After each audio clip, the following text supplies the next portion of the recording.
Hello guys, welcome to another episode of Elevated Podcast. I'm so excited to be here with you guys visually this time since I've never done this visually. I'm here with my friend Maria Zavala. Welcome to Elevated Community. Hi guys, thank you. Absolutely. I'm so excited. More than anything, I'm really excited to start this campaign. Health is the new black, and as you know, turtle season next. Shout out to y'all. That's literally all I've been wearing winter time. So shout out to y'all. Maria, please just introduce yourself. Let people know what you do, where you're from, what you like to do. I don't know. Go ahead and just do my thing. Just do your thing. Well, my name is Maria, like Juan just said. I have grown up here in Vegas. I was born in Mexico. I currently serve God in my youth ministry with my church, and I also serve in the worship team at my church. I have a passion to serve people and a passion to worship God. I don't know what else to say. All right, well, that was enough. No, I'm kidding. So, Maria, I have a question for you. What's up?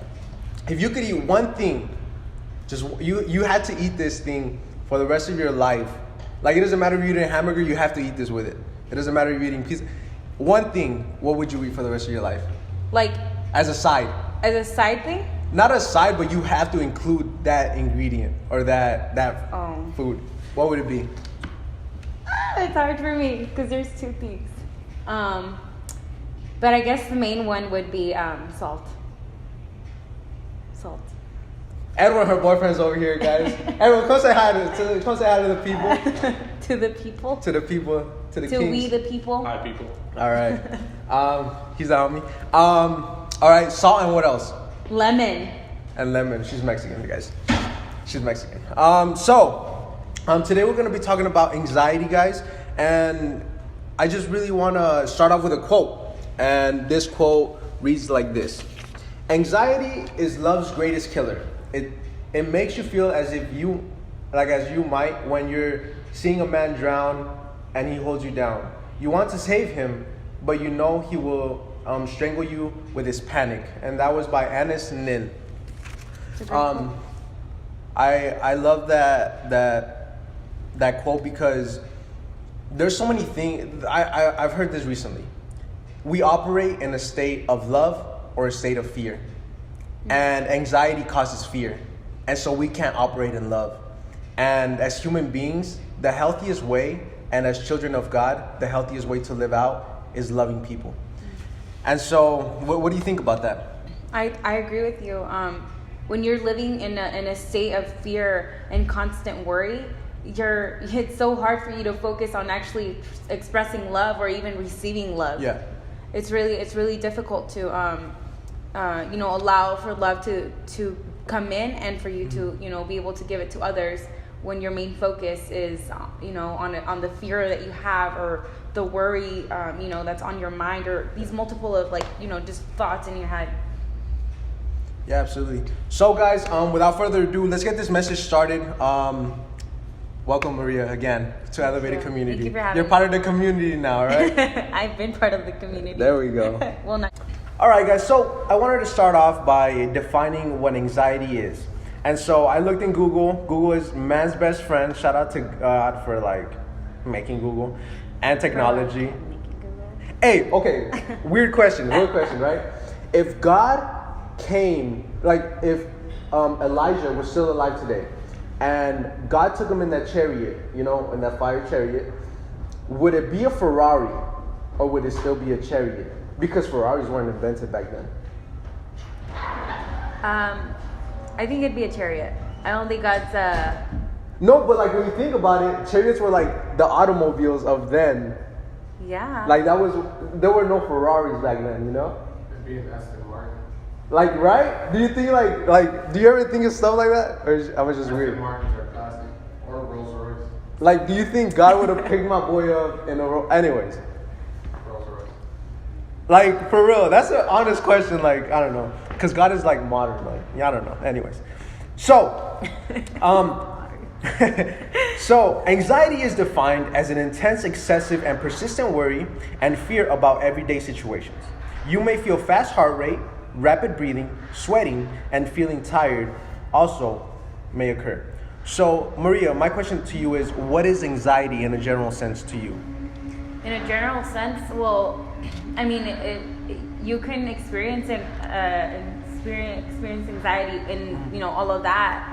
Not everybody though is going to be tired all the time. This is what we're doing over again. Yeah. Oh. And not everybody is going to be sweating. Kind of like sweating. Yeah. So just in general, anxiety is just being like in a constant like state of alert, like constantly just looking out for like what's next, like worried about what's next, I think. Now, before I move forward, I wanted to ask you, when was it that you realized, like, my God, I may have anxiety, I may be dealing with this? With anxiety. And how long did that go for? Like, how did that process look for you? For me, well, I didn't realize it then. I realized it later on, but now I can tell when my anxiety began. Well, my anxiety came from when my dad passed away. Okay. When he passed away, that's when I started to get really anxious. I remember going to school and I feeling scared that something next was gonna happen, like something was gonna happen to my family. So it was like a trigger. Yes, and it was just kind of like on the spot like thing. Like I would be fine, throughout my day, and then all of a sudden, like I would get this like pain, like in my, like not in my chest, but it was like a my physical heart, pain? like my heart hurt. Wow. It's weird to say, but my heart hurt, and I would start getting like really nervous and like just really worried, like. And I would go to my counselor, like run to my counselor and say like I have to call my mom, like something is wrong, I have to call my mom and I have to like. So it was kind of like a panic. Yes, it was kind of like a panic, kind of in a sense. But I was anxious to know where they were at because I was scared. That I was something might scared happen. that something would happen to them too. Right. So, it was that's when it started. I didn't know at that time that's what I was going through, because I had never been exposed to anxiety. I was 12 years old. Right. So that was the starting point of your anxiety. Not 12, sorry, I was 14 years old. But yeah, that was the beginning of it. And then just along my life, like I had bumped into, I had experienced it. There was a point where I experienced it to more and more in depth. Like certain situations Yes. kind of brought it out again. Yes. And the situation where I actually like kind of like picked it up was when I've moved out from my house when I was like 19 years old, and I had just been like staying at like my friends' houses and stuff, and not friends' houses. I wasn't like house hopping. Yeah. But there was a situation where I was at one certain specific house, and you would just move. I had moved there, and I remember just taking a break from God. It sounds horrible, but I chose to take a break. I chose to say, like, I'm gonna focus on me. Right. And I put God on hold. And I remember I started going out again with the people that I was living with. I was going out with them because they would party and stuff. So I remember going out and finding myself at those places where we were at and just getting anxious because I knew that I didn't belong there. Right. I was scared of what I was doing to in my walk with God. Like I was scared of like pushing him aside, and it just kind of led to me feeling really, really weird. I was talking to my youth about anxiety yesterday, actually. Right. Because we're actually talking about health, your emotional health, and your Perfect. So we've been talking about that for a couple weeks, and I was telling them I remember just feeling like a cloud in my head. Like I didn't know what was going on, and it was a period of time. It was a period of like a month, I think, where I was in this state of like I wasn't able to work, guys. Like I wasn't going to work because I didn't know what was wrong with me. Yeah. Like that's when I acknowledged that I had anxiety, because it got really bad. Right. It was really bad to the point where I couldn't go to work. Right. Because I was scared that I was gonna crash on my way there Yeah. or something, or that something was gonna happen. You were just being paranoid in a sense. Yeah. But I was worried because I was feeling a certain way. You know, my relationship with my mom wasn't, you know, okay, and my relationship with God wasn't okay. Right. And I didn't really have friends around me, I guess, to say like, oh, like I can go to this person, you know. And so it just really became overwhelming feeling of worry, like what's my life going to be for the rest of my life? Am I never going to have a home? Right. Because, you know, I had moved out, and it was just I think at that point is when I found out. I went to the doctor, and the doctor didn't know what was wrong with me. Like the doctor said I was perfectly healthy and fine. Right. Physically. Yeah. And she said if anything I had like vertigo, which it was not the case at all. I hadn't gone out anywhere to have vertigo. But I realized at that moment that there was something that was beyond my control. Right. And that I had to do something about it. You know? Okay. Yeah, absolutely. When you're battling through anxiety, I know that there are certain things that you experience, and I may have never felt anxiety, but I deal with my own issues. But would you say that it's an ongoing thing, anxiety? Anxiety? Yeah, definitely, most definitely. It's not something that just goes away. Like it's not something that. Like most people think like once you go through this season, like it's gonna be gone forever. Right. When people think like, oh, if I go get treatment, then you know I'll be fine. You know, it's like, it's oh, I have everyday. a flu. Like, oh, I have the flu, and I'm just gonna go get medicine, and Right. I'm gonna be okay, perfect. You know, but it's not the case. You're saying, you know, you don't. Maybe you haven't felt the excessive anxiety. Right. Exactly. There's a difference between anxiety, which is normal anxiety, which is, you know, like you're scared of talking in public, or you have a you fear. feel anxious. You feel anxious because for you have a things. test or something like that, or you're starting a new job. So you know, there's that normal anxiety that kicks in certain everyday events. But there's that excessive anxiety to the point where you like it overtakes your life. Like it overwhelms you. It overwhelms you. Like it just drowns you. Would you say that? Like in a sense, it does. drowns you. It does, and it's something that you have to. For me, it's been an everyday thing where an everyday like I've had to deal with it every day. Right. It's not like, oh, I just went through it for like you said, a season of my life, and then I'm A-okay, you know. Yeah, absolutely. It's ongoing. So as you experience anxiety or you struggle through it and you're battling through it, there are some symptoms that I researched. And as a body within your body, you start to feel fatigue, restlessness, sweating, cognitive. You start lacking concentration, racing thoughts, and most times unwanted thoughts. Behavioral, hypervigilance, kind of like being paranoid all the time, kind of like what you were saying. I need to know where my parents are. I need to check if they're okay. And also it's very common, you know, like excessive worry, fear, feeling of impending doom, you know, like something is going to happen, something's about to happen. Insomnia, nausea, palpitations, and trembling, you know. So obviously these are some symptoms that you resonate with.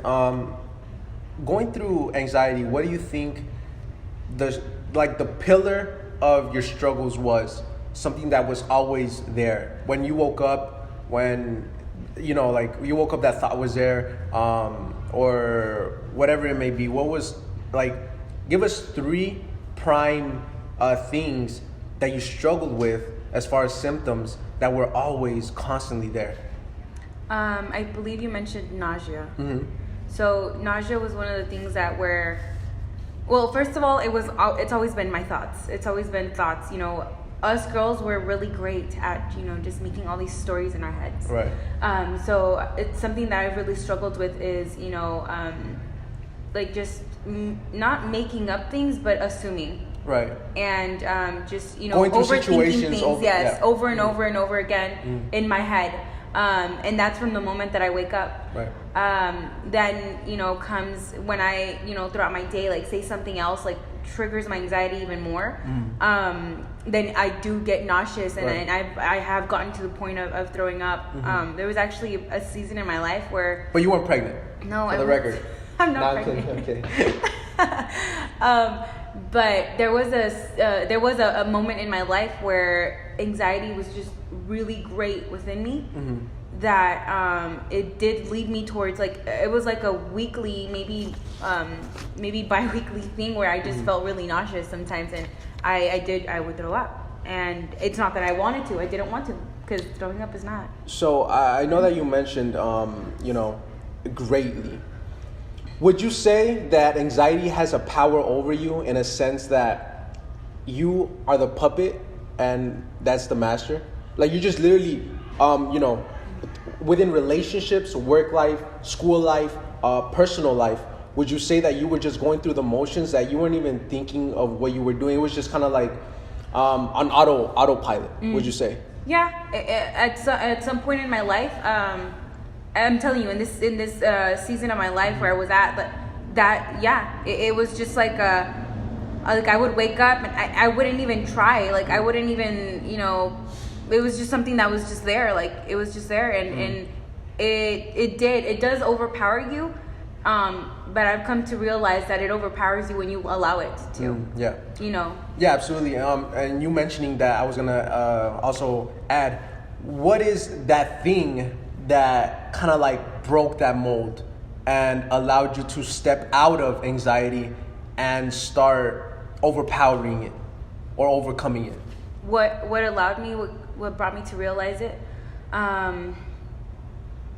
I don't think I can remember or recall an exact moment in my life, but I came to the realization. It was just because it was a constant thing. Like, right. it had been going on for like weeks, and I had already, before, when my anxiety started before, I didn't know Christ, but right. coming into Christ, and experiencing this in my walk with God, this freedom is in a what, sense. And it's weird because it wasn't like, oh, I've had it like constantly in my life, like right. just recently, maybe like 2 years ago. That's not recent, but I mean, yeah. but it kind of is when I actually started to like really allow it to overcome, and I realized like I shouldn't be letting this thing take over my life, because it was ruining my friendships, it was ruining my relationships, with my family, and right. and with my friends, and it just in general.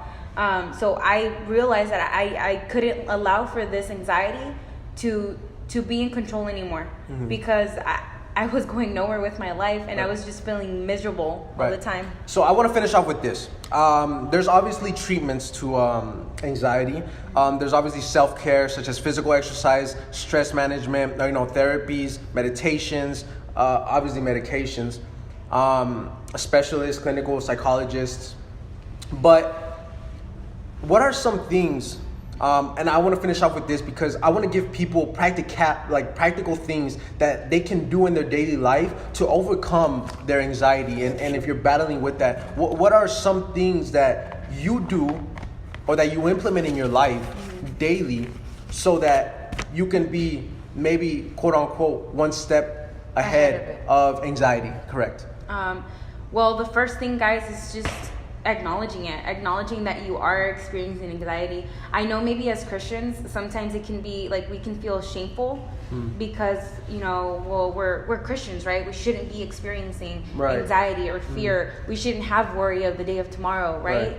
But it happens. It does happen. It's a reality. And you shouldn't feel ashamed to acknowledge the fact that you're going through anxiety. Like, in order for there to be a process of healing in that, you have to first acknowledge it. So you have to acknowledge the things that are making you anxious. So number one, you're understanding that you are being anxious about a certain situation, and just acknowledging that you have that issue. All right, and what's something else that I know you have some notes here. I do. Go ahead and just absolutely just finish off with this. I don't know whatever this is. It's just when, after acknowledging it, you have to. The Bible tells us, and let me. I'm gonna bring out my Bible. Absolutely. App. And while you're doing that, I want to allow people to understand that there's people going through anxiety, that you're not alone, struggling through it. And one thing that I've noticed when I'm battling through something, I like to isolate myself. I like to be alone. But I think that what God wants us to do, and a healthier way of living, is surrounding yourself with people that will not bring you down and make you feel, like bad about yourself. But you should allow people to be in your inner circle to uplift you. And I think that that's so important, especially within, we're young adults. And most of us aren't married, or maybe some of us are teenagers, adolescents. But just understand that you are not alone, and build yourself a team, your inner circle, so that they can be with you and go through that season with you as well. So did you find that Bible verse, Maria? I did.